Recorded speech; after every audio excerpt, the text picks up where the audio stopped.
तो 3 दिन से ज्यादा वक्त गुजर चुका है, लेकिन बाबा सूरजपाल उर्फ साकार नारायण हरि उर्फ भोले बाबा का अब तक अता पता नहीं है। पुलिस की टीमें लगातार ढूंढ रही हैं, जगह जगह दबिश भी दी जा रही है, टीमों का गठन कर दिया गया है। कभी कहा जाता है कि हादसे के बाद बाबा मैनपुरी आश्रम चला गया था, तो कभी ये बताया जा रहा है कि बाबा उत्तर प्रदेश में है ही नहीं। लेकिन भोले बाबा है कहां, इसकी पुख्ता जानकारी अभी तक नहीं मिली। अब एक बार फिर से उसी मैनपुरी आश्रम में इसके छिपे होने की बात कही जा रही है, जहां पुलिस हादसे की देर रात यहां पहुंची थी और उसकी लगातार तलाश में दबिश दी गई। यहां तक कि पुलिस अधीक्षक भी यहां पर घंटों तक मौजूद रहे। पूरा पुलिस जाब्ता मैनपुरी में मौजूद था, लेकिन बाबा का तब सुराग नहीं लगा था। हालांकि पुलिस अब भी ढूंढ रही है। हाथरस के गुनहगारों को पकड़ने के लिए उत्तर प्रदेश के मुख्यमंत्री योगी आदित्यनाथ एक्शन में हैं और बिना वक्त गवाए एसआईटी का गठन भी तब किया गया था। एडीजी आगरा और अलीगढ़ कमिश्नर के नेतृत्व में एसआईटी को 24 घंटे के अंदर रिपोर्ट सौंपने का आदेश भी दिया गया था और उस आदेश के माफिक आज एसआईटी ने अपनी रिपोर्ट सौंप दी है। सूत्रों के मुताबिक इस रिपोर्ट में क्या क्या है, किन पहलुओं का जिक्र है, क्या आकलन है, इसमें क्या जानकारी है, समझाते हैं आपको। रिपोर्ट में दरअसल राजनीतिक साजिश की तरफ इशारा किया गया है। कुछ स्थानीय नेताओं की भूमिका पर भी सवाल उठे हैं, इस सूत्रों से हमें जानकारी मिली है। वहीं रिपोर्ट में कुछ राजनीतिक लोगों के नामों का भी जिक्र है। सेवादारों और आयोजकों की भूमिका पर भी इसमें सवाल उठाया गया है। तैनात अधिकारी और कर्मचारियों पर भी सवाल खड़े होने की खबर सूत्रों के हवाले से मिली है। तो सत्संग में मची भगदड़ के अगले दिन सीएम योगी आदित्यनाथ खुद हाथरस पहुंच गए थे। घटनास्थल जाकर तमाम पहलुओं को वहां पर देखा उन्होंने, पीड़ित परिवारों से मुलाकात की थी, साथ ही घायलों से जाकर उनका हालचाल भी जाना था और इसके साथ ही अधिकारियों से भी उन्होंने तमाम पहलुओं पर जानकारी ली। यहां तक कि पुलिस अधिकारियों से और जो पुलिसकर्मी वहां पर तैनात थे उनसे भी सीधे 1 to 1 मुख्यमंत्री योगी आदित्यनाथ ने बात की थी। और इन तमाम बातचीत के बाद मीडिया से मुखातिब होते हुए योगी आदित्यनाथ ने साजिश की आशंका जताई थी। घटना घटित हुई है तो इसके पीछे हादसा नहीं तो साजिश किसकी है, कौन इसके पीछे है, इन सभी पहलुओं को लेकर के राज्य सरकार ने तय किया है कि हम इसका एक जुडिशियल इंक्वायरी भी करवाएंगे। और जुडिशियल इंक्वायरी हाईकोर्ट के एक रिटायर्ड जज की अध्यक्षता में होगी, जिसमें प्रशासन और पुलिस के भी रिटायर्ड सीनियर अधिकारियों को रख करके इस पूरी घटना की तह में जाकर के जो भी इसके लिए दोषी होगा उन्हें इसकी सजा देना और इस प्रकार की घटना की पुनरावृत्ति न हो, इनके बारे में एक सुझाव और एक एसओपी उनके माध्यम से बनाई जा सके, जिसे आगे इस प्रकार के किसी भी बड़े आयोजन में लागू किया जा सके। यह हम लोग सुनिश्चित करेंगे। महज हादसा या इसमें साजिश भी थी, ये सवाल पहले दिन से ही उठ रहा है। मुख्यमंत्री योगी आदित्यनाथ ने भी इसी का जिक्र किया था जब वो अगले दिन यानी 3 जून को यहां पर पहुंचे थे और तमाम लोगों से उन्होंने बातचीत की थी। एक तरफ सीएम योगी आदित्यनाथ दोषियों को पकड़ने की बात कर रहे हैं, तो दूसरी तरफ इस पर सियासत भी शुरू हो गई है। सिलेक्टिव अप्रोच रखने वाले सियासतदान के लिए हाथरस एक अच्छा पॉलिटिकल मुद्दा भी है। कांग्रेस के सांसद और लोकसभा में नेता प्रतिपक्ष राहुल गांधी आज तड़के सुबह दिल्ली से हाथरस के लिए निकले। भगदड़ में मारे गए लोगों के परिजनों से उन्होंने मुलाकात की। राहुल गांधी ने इनसे इनका हालचाल जाना, समस्याओं को समझा और पीड़ित परिवारों से मिलकर उन्हें ढांढस बंधाया, हिम्मत दी। मुलाकात के बाद कांग्रेस के सांसद नेता प्रतिपक्ष राहुल गांधी ने प्रशासन पर सीधे सवाल भी दागे। साथ ही राहुल ने सरकार से मुआवजा राशि भी बढ़ाने की मांग की है। की बात है, बहुत परिवारों को नुकसान हुआ है, काफ़ी लोगों की मृत्यु हुई है, तो दुख की बात है। मैं इसको राजनीतिक प्रिज्म से नहीं कहना चाहता हूँ, मगर प्रशासन की कमी तो है जी और गलतियाँ तो हुई हैं। फोन थोड़ा साइड करिए। तो ये पता लगाना चाहिए। यूपी के चीफ मिनिस्टर से विनती करता हूँ कि दिल खोल के कॉम्पनसेशन करें। परिवार वालों से मेरी पर्सनल बात हुई, उन्होंने कहा कि प्रशासन की कमी है। उन्होंने कहा कि जो अरेंजमेंट वहाँ पुलिस का होना चाहिए था वो नहीं था। नेता भले ही हाथरस पहुंचे, पीड़ित परिवारों से मुलाकात कर रहे हैं, लेकिन सीएम योगी आदित्यनाथ इस मामले पर लगातार जानकारी ले रहे हैं। न्यायिक जांच का आदेश भी दिया गया था मुख्यमंत्री की तरफ से। और इसी बीच समाजवादी पार्टी के महासचिव और समाजवादी पार्टी के राज्यसभा सांसद राम गोपाल यादव ने बेहद अजीबोगरीब बयान दे दिया है। राम गोपाल यादव ने क्या कहा, सुनिए। हादसा तो हादसा ही होते हैं, सबरीमाला पे हो गया, हर जगह होता रहता है। जब कई बार ऐसी स्थिति बन जाती है, ज़्यादा भीड़ हो गई, आस्था इतनी थी भोले बाबा से लोगों को, इतने बड़े पैमाने पर भीड़ हो गई, और जब वो चले और पीछे लोग चले जैसा कहा जा रहा है, हालांकि अब तो ये जांच का बिंदु है, जांच चल रही, तो उसमें एक हादसा हो गया। गवर्नमेंट इसकी जांच कर रही है, जांच करने के बाद सारी स्थिति सामने आएगी। लेकिन हादसा है, ये कोई डिजाइन या किसी के द्वारा साजिश का रास्ता नहीं, जैसा कुछ लोग कहने लगे। और इसी बीच समाजवादी पार्टी के अध्यक्ष पूर्व मुख्यमंत्री अखिलेश यादव की एक तस्वीर भी वायरल हो रही है। 3 जनवरी 2023 की तस्वीर सोशल मीडिया एक्स पर अखिलेश यादव के अकाउंट से ही पोस्ट की गई थी। इसमें अखिलेश यादव ने लिखा था कि नारायण साकार हरि की संपूर्ण ब्रह्मांड में सदा सदा के लिए जय जयकार हो। ये आप ट्वीट देख रहे हैं, नेक्स्ट पोस्ट आप देख रहे हैं, जहां अखिलेश यादव ने 4 तस्वीरें साझा की हैं और ये नारा लिखा है। अखिलेश यादव कुछ लोगों के साथ मंच के सामने बैठे हुए हैं, जबकि दूसरी तस्वीर में अखिलेश बोलते हुए भी नजर आ रहे हैं। और तीसरी तस्वीर में बाबा सूरजपाल जाटव यानी साकार नारायण हरि दिख रहा है। और चौथी तस्वीर में लोगों का हुजूम दिख रहा है। समाजवादी पार्टी के राज्यसभा सांसद रामगोपाल यादव का आपने स्टेटमेंट सुना, अखिलेश यादव की तस्वीर देखी। एक और सांसद समाजवादी पार्टी के राज्यसभा से रामजी लाल सुमन भी भोले बाबा का बचाव करते दिखे हैं। प्रशासन पर ठीकरा फोड़ते हुए रामजी लाल सुमन ने कहा कि इंतजाम नहीं किए गए थे। 80,000 लोगों की परमिशन दी गई। खाली परमिशन देना ही काफी नहीं था, प्रशासन को यह भी देखना चाहिए था कि जितने लोगों की परमिशन दी है उससे कहीं ज्यादा जन दबाव तो वह नहीं हो गया है। ड्रोन से कोई निगरानी नहीं हुई, एम्बुलेंस वहां नहीं थी, फायर ब्रिगेड वहां नहीं थी। और जब संख्या बढ़ गई, तो संख्या बढ़ने के साथ साथ जो पुलिस बल बढ़ना चाहिए था, वो पुलिस बल भी वहां नहीं बढ़ा।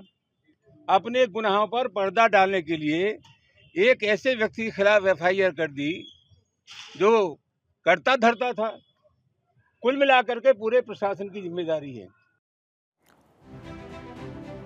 तो रामजी सुमन ये सवाल पूछ रहे हैं कि आखिर आयोजनकर्ताओं पर FIR क्यों कर दी गई? क्या आयोजनकर्ताओं की जिम्मेदारी नहीं बनती है? क्या उनके खिलाफ एक्शन न हो?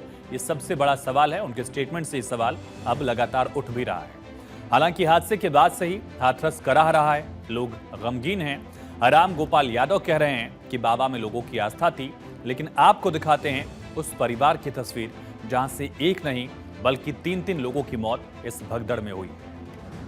मंगलवार को हाथरस के फुलरई गांव में सत्संग के दौरान भगदड़ मची थी। इस भगदड़ में अब तक 121 लोगों की जान चली गई।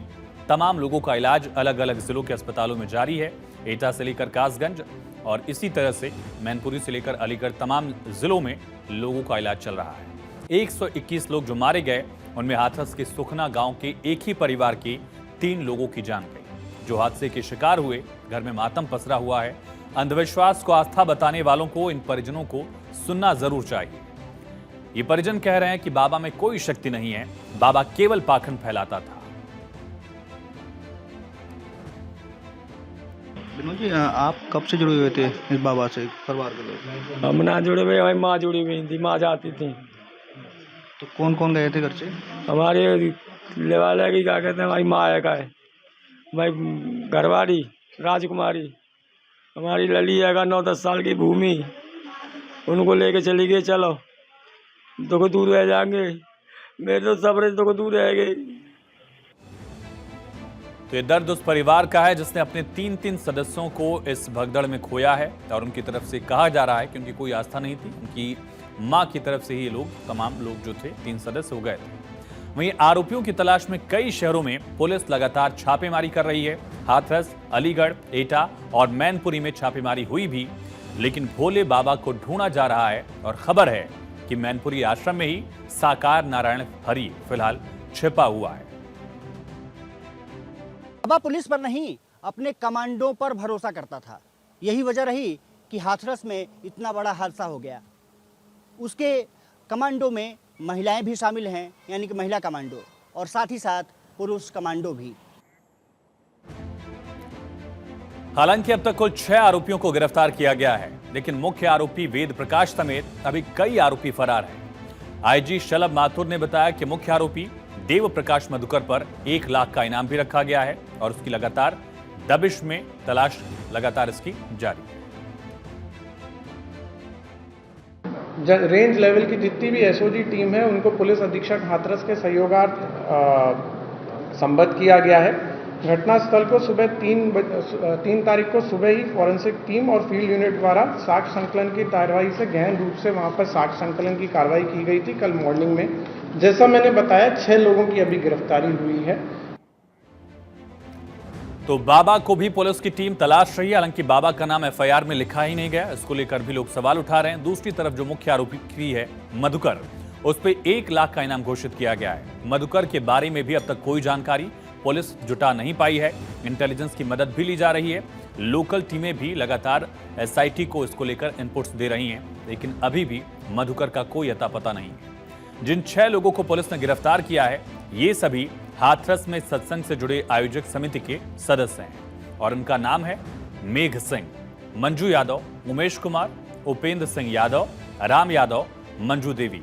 इन तमाम आरोपियों को गिरफ्तार किया गया है। इनमें 6 सेवादार ये गिरफ्तार किए गए हैं। लेकिन भोले बाबा कहां फरार है?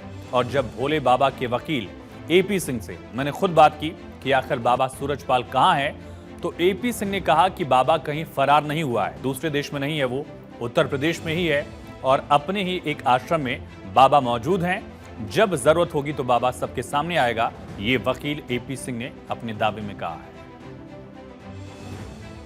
भारत में है, आश्रम में है, कहीं भागे नहीं हुए हैं।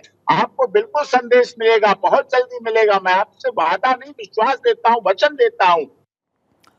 तो एपी सिंह से कई सवाल मैंने पूछे। सबसे पहले कि बाबा कहां है, तो उस पर एपी सिंह ने कहा कि बाबा उत्तर प्रदेश में ही है, बाबा अपने ही एक आश्रम में छिपा हुआ है। मधुकर का वकील भी एपी सिंह ही है।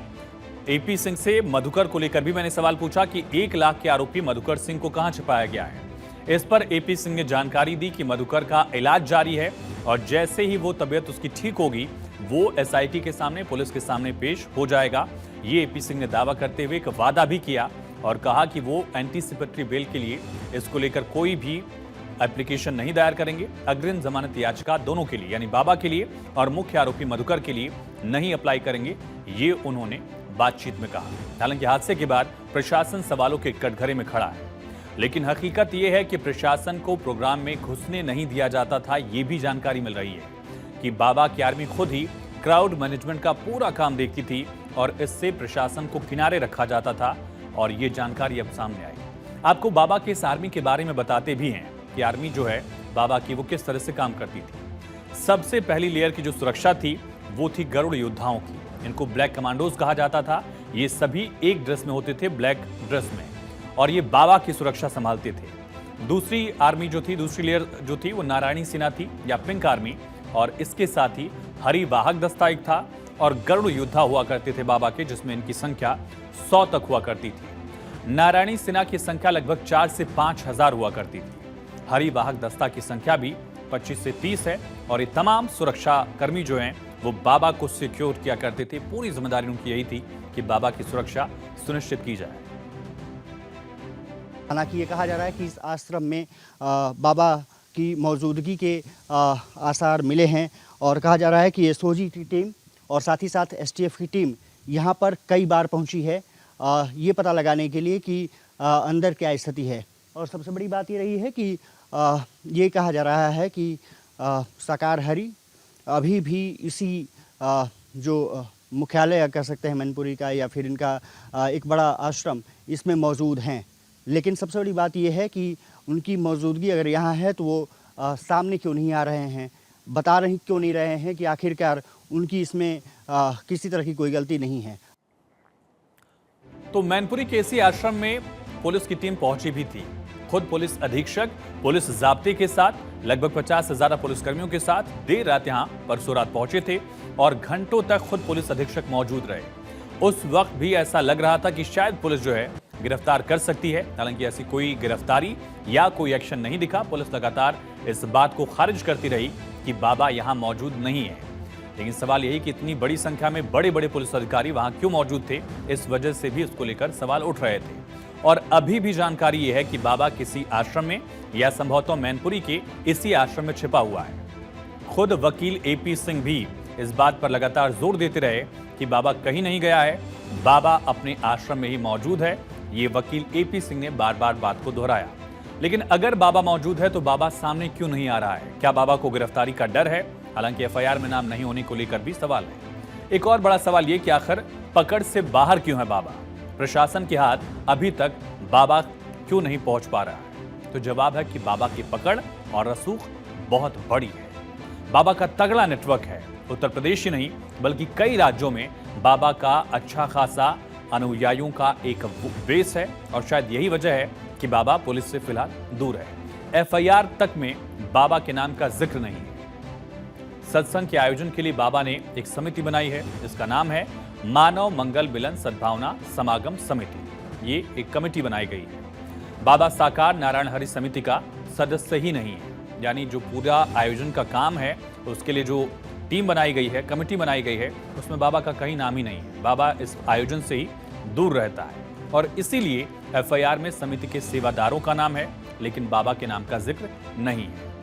एफआईआर में बाबा के नाम नहीं होने के पीछे भी वजहें तो बता दी गई हैं, लेकिन साथ ही कई सवाल भी उठ रहे हैं। सवाल ये है कि भोले बाबा के सिर पर आखिर किसका हाथ है? क्या किसी की शह भी मिल रही है इससे?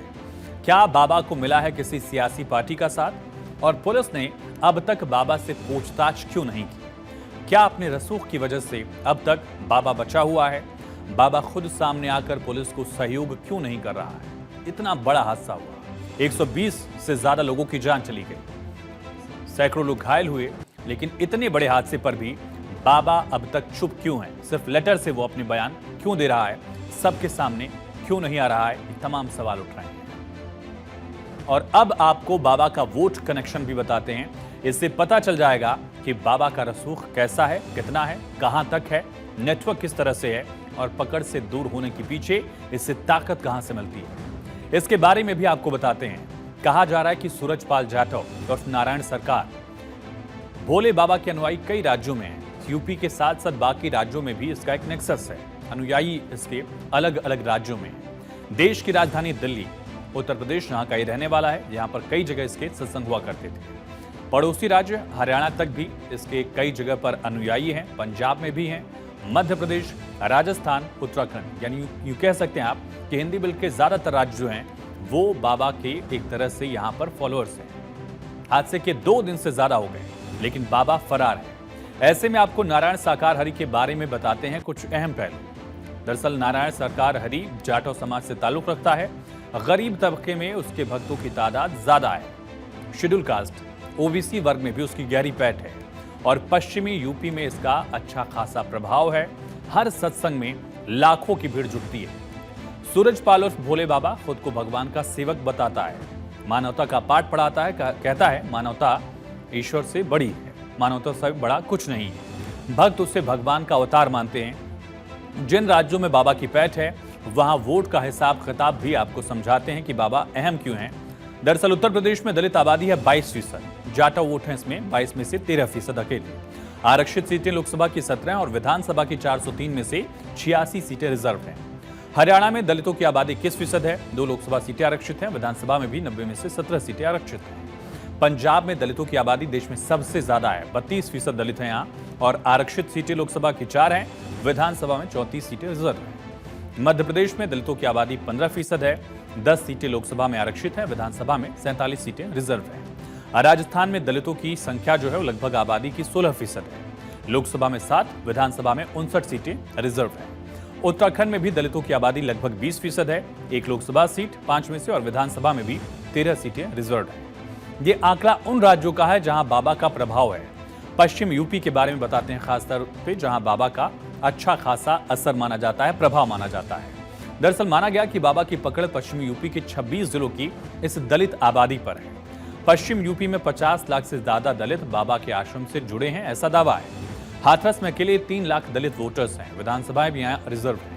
अलीगढ़ में 3 लाख से ज्यादा वोटर्स हैं। इस क्षेत्र में 27 लोकसभा 137 विधानसभाएं आती हैं। कासगंज, एटा, मैनपुरी, इटावा, कन्नौज समेत दूसरे कुल जिलों में 12 से ज्यादा बाबा के आश्रम हैं। भोले बाबा के भले ही अनुयायी लाखों में हैं, लेकिन हाथरस हादसे के बाद देश भर के लोग उसके बारे में जाने, लगातार उनको जानकारी मिल रही है। मैनपुरी के आश्रम में जो तस्वीरें हमने दिखाई, हमारे सहयोगी अक्षय राय की रिपोर्ट, वहां पूरा गेट जो है वो गोल्डन कलर का है। किसी अन्य व्यक्ति को इस गोल्डन गेट से एंट्री नहीं मिलती है, स्पेशली रिजर्व्ड है बाबा के लिए। इसके बराबर में 2 सिल्वर गेट्स भी हैं।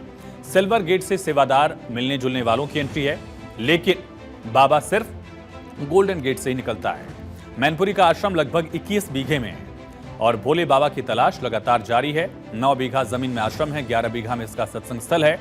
सिर्फ मामूली सा कांस्टेबल था ये उत्तर प्रदेश पुलिस में, लेकिन आज मैनपुरी आश्रम में 5 से 6 कमरों में एक बड़ा हॉल है और नौकरी छोड़कर लाखों लोगों का ये तथाकथित भगवान बन चुका है। फिलहाल तलाश जारी है, बाबा को खोजा जा रहा है। बाबा मैनपुरी में छिपा है, ऐसी भी खबर है, लेकिन पुलिस कब तक बाबा तक पहुंच पाएगी, पुलिस कब तक पूछताछ करेगी, सबसे बड़ा सवाल यही है।